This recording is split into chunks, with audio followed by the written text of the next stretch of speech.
Түркия менен мамилени жандандырабыз деди Садыр Жапаров. Кыргызстан менен Түркия илгертен бир туугандай мамиледе болгон деп билдирди Садыр Жапаров туркиялык ТРТ Аваз телеканалына берген интервьюсунда. Анын айтымында соңку 4-5 жылда Түркия менен Кыргызстандын мамилеси салкындап кеткен. Өзүңүздөр жакшы билесиздер, биздин жетекчилик Түркия менен Орусиянын ишине кийлигиши калып, өзүнүн туура эмес позициясын көрсөтүп алгандыгы үчүн мамиле солгундап кеткен. Мындан ары Түркия менен Кыргызстандын мамилеси эң жогорку деңгээлге жетерине жетет. Биз муну кайрадан жандандырабыз. Биз кече күнү эле бир тууган боло калган жокпуз. Бизди 1000 жылдык тарыхыбыз бириктирип турат, деди Садыр Жапаров. Булак Медиа Центр. Эл чындыкты билсин.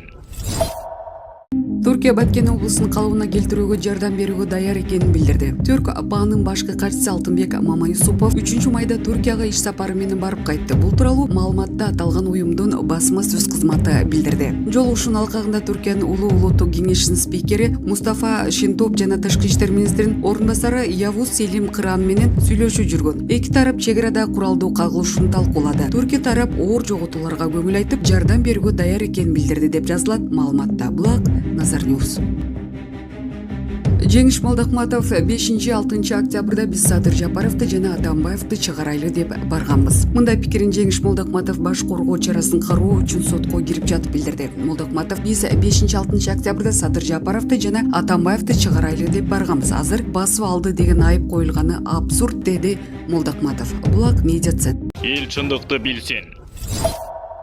Тажикстан генерал-майору Максат айылында жүргөн. Тажикстандын милициясынын генерал-майору Куршет Изатулла Мухаммадзоданын Кыргызстан аймагында жүргөн тартылган видео тарады. Видеодо "Мен эркин Тажикстаным, Точикистони Озодуман" YouTube каналына 2 майда жарыяланган. Видео болжолдуу түрдө Кыргыз-Тажик чек арасында куралдуу жаңжал учурунда тартылган. Тартылган видео генерал-майор аскер кызматкерлерине көрсөтмө берип жатканын көрүүгө болот. Көчөдө турган белгилерге караганда кадрлар Баткен облусунун Лейлек районунун Максат айылына кире беришинде тартылган. Ошондой эле ал Ички иштер министрлигинин аскер бөлүгүнүн техника жана куралдануусу боюнча командиринин орун басары, Ички иштер министрлигинин ички аскерлер бөлүмүнүн башчысы, Ички иштер министрлигинин Омондун командири, Ички иштер министрлигинин аскер бөлүгүнүн командири жана ички аскерлердин командири болгон. 2015 жылдын 29 майынан бери Тажикстандын Ички иштер министрлигинин атайын даярдыктагы аскер бөлүмүнүн башчысы кызматын аркалап келет. Эске сала кетсек, Кыргыз-Тажик чек арасындагы чырдан жалпы 190 кыргызстандык жабыркап, алардын 36-сы каза болду. Жаңжал чыккан аймактан 40 миңден ашуун адам эвакуацияланган. Өзгөчө кырдаалдар министрлигинен билдиришкендей, Баткен аймагында жалпы 120 турак үй жана 84 социалдык объект талкаланган.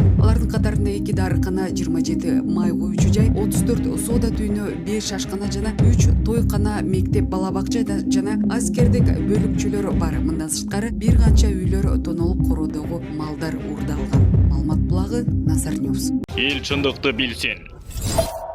Кыргыздарга каршы саясатын Рахмон улантабы Путиндин жообунан байкайбыз. Тажик президенти Эмомали Рахмон 8 майда Москвадан Путин менен жолугуп эртеси жеңиш парадына катышат. Бул боюнча коңшу өлкөнүн маалымат булактары мактануу менен жазышууда. Рахмондун негизги максаты Кыргыздарга каршы саясатын улантуу, чек ара тилкесинде үстөмдүк жаратуу. Эми мындай пландарына каршы Путин кандай сөз айтат же колдойбу көрө жаталы. Булак Назар Ньюс. Эл чындыкты билсин. Асол Молдохматова президентке кеңешчи болуу. Коомдук ишмер, Орусиянын маданиятына эмгек сиңирген ишмери Асол Молдохматованын интернет колдонуучулары, белгилүү инсандар, Тышкы иштер министри жана маданият министри болсо, жакшы иштерин айтып билдирүү калтырышууда. 120 депутаттын ордуна бир айым басып маселени чечип келет. Жаштарга үлгүлүү айым жаман көздөн сактасын. Кыргыз элине кыйын келгенде Асол биринчилерден болуп жетет. Төшүн кагып мактанбайт, бизге ушундай адамдар абдан керек, колдойм. Асол сиз менен сыймыктанабыз. Асолду жогорку кызматка барса 100% колдогондор көп. Ал улуу Кыргыз элинин сыймыгы, патриот. Министр палатасынын жетекчиси болушу керек, бирок депутат болбошу керек деп жазышкан. Ал эми Жетиген журналынын башкы редактору жана негиздөөчүсү Абдиламит Жумашев Молдохматованы президенттин кеңешчиси болсун деп билдирген. Тышкы иштер министри болбосо дагы жок дегенде президентке кеңешчи болсун деп билдирүү калтырган. Аликбек Абдрахманов аттуу интернет колдонуучусу төмөндөгүдөй билдирүү калтырган. Мен Асол айымдын Кыргыз элине мекенге кылган иштерине аракеттерине анализ жүргүзүп ойлонуп көрдүм. Азыр айтпасак кийин кеч болуп калат. Эгер Асол Молдокматова тышкы иштер министри болуп канча убакыт иштесе дагы Кыргызстанга чоң пайда алып келмек. Мекенибизге жакшы болот беле деген ойдомун. Бул айым абдан билимдүү, башкаларга ушул көчөгө кыйкырып чыгып, ажылдап бийлик талашып салпактап жүргөн саясатчыларда эмес, тыккан, көп окуган, өзүнүн ордун билген патриот адам. Кылган иштерин айтып мактанып чыкпайт. Эч нерсени билбеген, чече албаган, пайдасы жок министрлерге караганда экесе өйдө. Достор, кандай дейсиздер? Иштей турган адам эч кимди жамандабай, сындабай, кресло талашпай эле тынч жүрөт. Креслосуз эле карапайым элди ойлоп, коомго жардам берип, кызмат кылып келет. Асол Молдокматовадан чоңдорубуз үлгү алышса болмок. Өкмөткө, парламентке ушундай адамдар керек. Президентибиз командасына кошуп алса өкүнбөйт. Себеби учурда Кыргызстандын эли ушундай адамдарга муктаж. Мекенди сүйгөн, чынчыл жана намыскөй акылдуулар бизге керек. Эгер ушундай адамдар келсе өлкөбүз өнүгүп, экономикабыз көтөрүлмөк дейт окурман. Булак Назар Ньюс. Эл чындыкты билсин. Кыргызстандагы жаңылыктардан кийин Центр Голд акциялары арзандап кетти. Бишкектин Октябрь райондук соту Кумтөр Голд компаниясынын экологияга тийгизген залакасы үчүн деп мамлекетке 261 миллиард 719 миллион 674 сом төлөөгө милдеттендирген. Кумтөр Голд компания ишканасына каршы доо арыз жана сырттан башкаруу боюнча жаңы мыйзам долбоор тууралуу жаңылык тараган соң Центр Голд компаниясынын акциялары Канада жана Нью-Йорк фонддук биржаларында арзандап кетти. Кечээ Бишкектин Октябрь райондук соту Кумтөр Голд компаниясынын экологияга тийгизген залакасы үчүн деп мамлекетке 261 миллиард 719 миллион 674 сом төлөөгө милдеттендирген чечими чыгарды. Ага чейин жогорку кеңеште министрлер кабинетине ишкананы сырттан башкарууга мүмкүндүк бере турган мыйзам долбоорун жактырган. Булак Спутник KG. Эл чындыкты билсин.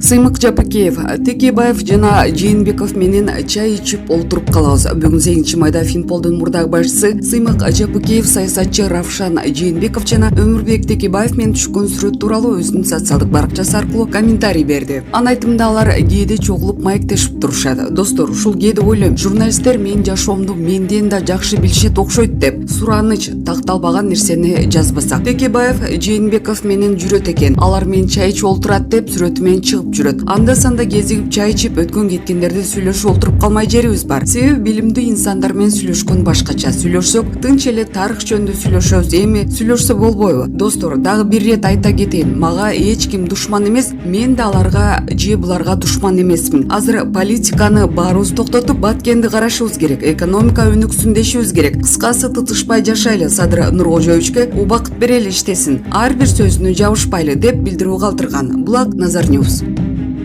Эл чындыкты билсин. Токун Мамытов, Баткенге басып кирүү, агрессия, геноцид катары баалайбыз. Алгач айтсаңыз, Акыйкатчы институтуна кайрылган адамдардын маселеси көбүнчө эмнеге байланыштуу болууда. Өлкөдө болгон шарттарга жараша көбүнчө үй бүлөлүк зомбулук, балдардын укугун бузуу, кредиторлордун кайрылуусу, үй мүлктөрүнөн ажырап калгандардын даттануусу көп болуп жатат. Кайрылган жарандардын маселесин тиешелүү тармактарга жолдоп чечип берүү жагы кандай болууда? Биз бул маселени чечүүдө прокуратура, сот тармагы менен биргеликте иш алып барып жатабыз. Мындан тышкары, жергиликтүү бийлик жана башка мамлекеттик органдар менен иш жүрүүдө. Кайрылгандардын укугун коргоо үчүн айрым учурларда сот системасында иштер уланууда. Белгилей кетчү нерсе, прокуратура жана сот тармагы менен иштешүүдө алдыга карай жылыштар, ыңгайлуу шарттар түзүлүп баратат. Мурунку президент Алмазбек Атамбаевдин да ден соолугу начарлап кеткен айтылууда. Ал киши менен акыркы рет качан жолуктуңуз? Анын дарыланышына шарттарды түзүп берүү үчүн Акыйкатчы институту тарабынан аракеттер барбы? Ал киши менен жолукканыма 7-8 күн болду. Анда ден соолугуна байланыштуу кайрылуулар болду. Ал жабык жайдын дарыгери менен да сүйлөштүм. Алар мага тиешелүү документтерди беришти. Жакында эле саламаттыкты сактоо министрлиги тарабынан профессорлор ден соолугун текшерип, корутунду чыгарышыптыр. Анда ден соолугуна коркунуч бар экени белгиленген. Биз ошол корутундун негизине прокуратура, сот тармагы менен иш алып барып жатабыз. Бирок кандайдыр бир жыйынтык айтуу эрте. Экс-президентке жолукканыңызда дагы эмнелерди сүйлөштүңүз? Көпчүлүк сөз ден соолугуна байланыштуу болду. Ошондой эле өлкөдө болуп аткан кырдаал боюнча ой пикир алмаштык. Саясий, экономика, социалдык абал жана чек ара маселелери жөнүндө кыскача баарлаштык. Баткендеги жергиликтүү элге карата Тажикстан тараптын агрессивдүү басмырлоого байланыштуу кандай иштери жүргүзүлүүдө? Биз бейөкмөт уюмдар менен биргеликте атайын топ түзгөнбүз. Учурда биздин кызматкерлер жана алардын өкүлдөрүнөн турган 2 топ Баткенде иштеп жатышат. Азыр 3-чү топ даярдалууда. Булар балдардын шартын, маселелерин изилдөө иштерин жүргүзүшөт. Баткенге жөнөгөн турушат. 1-топ мүлкүнөн ажырап жабыркаган адамдар менен иштешет. Экинчи бирикме түздөн түз чек ара аймагында жашаган адамдардын укугуна байланыштуу иш алып барышат. Жүргүзүлгөн иштердин жыйынтыгында кандай чаралар көрүлөт? Анализ мониторингдин жыйынтыгы бирде өкмөткө жана жергиликтүү бийликке берилет. Эгер эл аралык уюмдардын колдоосу, жардамы керек болсо, сөзсүз түрдө ал жакка да кайрылабыз. Сиз өз сөзүңүздө Баткендеги окуялар чек ара чыр эмес, Тажикстан Кыргызстанга карата бир тараптуу кол салуусу экенин, бул боюнча мүнөздөмө берилиши зарылдыгын белгиледиңиз. Демек, олуттуу мааниге ээ экен да. Бул мамлекеттик куралдуу күчтөрдү биздин чек араны одоно бузуп, жерибизге басып кирип келди. Анда авиация, тик учактар, бронетехникалар колдонулуп аткылоо жүрдү. Турак жайларды, мектеп, медицина мекемелерин жана башка мүлктөрдү атайлап өрттөштү. Анын негизинде биздин 30 миңден ашуун жараныбыз катышты. Барымтага алынгандар, каза тапкандар арбыда, 100дөн ашуун адамдар жаракат алышканы факт. Ошондуктан буга агрессия, геноцид деген аныктама бериши керек. Анын негизинде эл аралык сотко сөзсүз кайрылуубуз зарыл. Камчыбек Ташиевдин чыгымдарга, зыяндарга байланыштуу тажик тарапка кайрылбайбыз, бирок алар күнөөсүн мойнуна алышса караштырабыз деген сөз катуу талкууга алынууда. Буга сиз кандай пикир билдиресиз? Менде эки тараптын сүйлөшүү процесси жөнүндө маалымат жок. Ошондуктан азырынча сын пикир айтпастан күтө турайын. Булак арба кейчи. Эл чындыкты билсин. Галина Байтерек: койдун өлгүсү келсе койчунун таягына сүйкөнөт болбой арыраак ойночу жанар. Жогорку кеңештин депутаты Жанар Акаев өзүнүн Facebook баракчасы аркылуу Баткенде президентке суроо берген бала Туран саясий партиясынын лидери Жеңиш Молдокматовдун камалуусу боюнча үн каткан. Анда жаш депутат азыркы учурда бийликте олтурган саясатчыларда бир кездерде оппозицияда жүргөнүн жана 30 жылдан ашуун убакыттан бери келе жаткан саясий куугунтукту токтотууга чакырган. Ал эми бул билдирүүнүн астына президенттин маалымат катчысы Галина Байтерек төмөндөгүдөй пикир калтырган. Койдун өлгүсү келсе койчунун таягына сүйкөнөт болбой арыраак ойночу жанар. Керек болсо сенин да камаларыңа аз калды. Эмне анчалык президентке асыласыңар? Мына эми ишке киришти, бардык нерсе али алдыда деп жазган. Бул билдирүү интернет колдонуучулар арасында кызуу талкуу жаратып, айрым маалымат булактары Жогорку кеңештин депутаты Жанар Акаев жакында камалабы деген маалымат жазып чыгышууда. Булак Назар Ньюс. Эл чындыкты билсин.